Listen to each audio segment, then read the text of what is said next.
तो नमस्कार दोस्तों, आप सभी का स्वागत है आपके अपने YouTube channel random stuff study में। आज का जो हमारा टॉपिक है वो है विटामिन के। विटामिन के की डिटेल स्टडी आज के इस वीडियो में हम करेंगे। इसके अंतर्गत हम जिन टॉपिक्स को कवर करेंगे उनमें पहले हम इंट्रोडक्शन पढ़ेंगे, उसके बाद विटामिन ई के रोल एंड फंक्शंस के बारे में बात करेंगे, उसके बाद में इसकी बॉडी में अधिकता व कमी से होने वाले प्रभावों के बारे में बात करेंगे। लास्ट में एक बहुत ही मोस्ट इंपॉर्टेंट क्विज होगी जिसके माध्यम से आप पूरे टॉपिक को आसानी से कवर कर पाएंगे, और लास्ट में मोस्ट इंपॉर्टेंट फैक्ट्स से रिलेटेड कुछ जानकारियां होंगी। तो चलिए दोस्तों शुरू करते हैं। हमारी बॉडी में दो तरह के विटामिन होते हैं।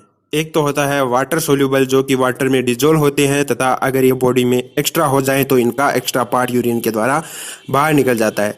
दूसरे होते हैं फैट सोल्यूबल विटामिन, जिनका एक्स्ट्रा पार्ट फैट में स्टोर हो जाता है। अगर हम लंबे समय तक भी फैट सोल्यूबल विटामिन न ले तब भी इनकी डेफिशिएंसी बॉडी में नहीं होती है, क्योंकि यह फैट में स्टोर रहता है तथा आवश्यकता अनुसार बॉडी में डिजोल्व होता है और वर्क करता है।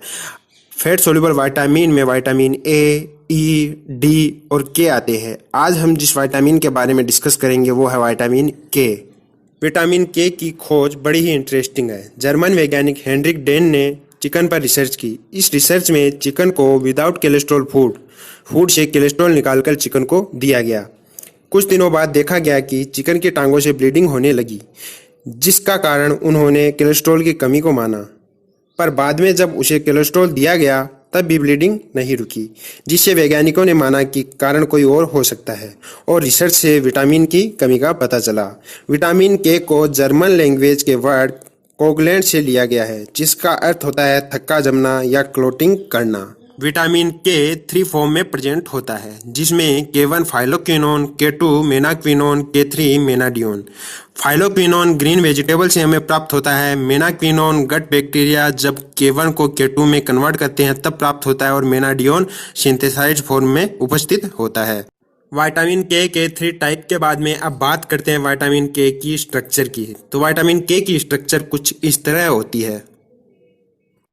विटामिन के की स्ट्रक्चर के बाद में अब बात करते हैं इसके रोल, फंक्शन और बेनिफिट्स के बारे में। तो इसमें पहला है एजिंग। उम्र के बढ़ते प्रभावों को रोकने में विटामिन के सहायक होता है। डाइजेशन, पाचन प्रणाली को ठीक से काम करवाने के लिए विटामिन के सहायक होता है। Essential for bone healing, vitamin के कारण हड्डियों में कैल्शियम का अवशोषण ठीक से होता है और हड्डियां मजबूत बनी रहती है। अगला है क्लोटिंग, इससे चोट लगने या किसी अन्य कारण से रक्तस्राव होने पर रक्त को रोकता है। रक्त जमने की प्रक्रिया के दौरान विटामिन के विभिन्न प्रोटीन, मिनरल्स और कैल्शियम को भी सक्रिय करता है। इसके बाद में हार्ट डिजीज में भी यह सहायक होता है। विटामिन के हड्डियों को मजबूत करने के साथ साथ धमनियों में कैल्शियम का जमाव रोकता है। इससे हृदय रोग व हार्ट अटैक का खतरा घट जाता है। इसके अलावा कैंसर की गांठ को बढ़ने से भी रोकने में विटामिन के वैसे तो विटामिन के हमें डेली डाइट में मिल जाता है, फिर भी इसके सोर्स कुछ इस तरह है। ग्रीन वेजिटेबल से, लिवर ऑयल से, ओलिव ऑयल से, एस्परगस से, स्पिनच, टमाटोज, ब्रोकली आदि से हमें विटामिन के प्राप्त होता है। अब बात करते हैं विटामिन के की डेफिशिएंसी के बारे में। तो विटामिन के पाचन संबंधी बीमारियां या डाइट में कमी के कारण, लंबे समय तक एंटीबायोटिक्स के सेवन के कारण भी विटामिन K1 से K2 में कन्वर्ट नहीं हो पाता है, जिससे विटामिन के की कमी हो जाती है। इसके अलावा ब्लड में प्रोथ्रोम्बिन की कमी से क्लोटिंग नहीं हो पाती है, तो ब्लड अधिक निकलने से व्यक्ति की डेथ होने का खतरा रहता है।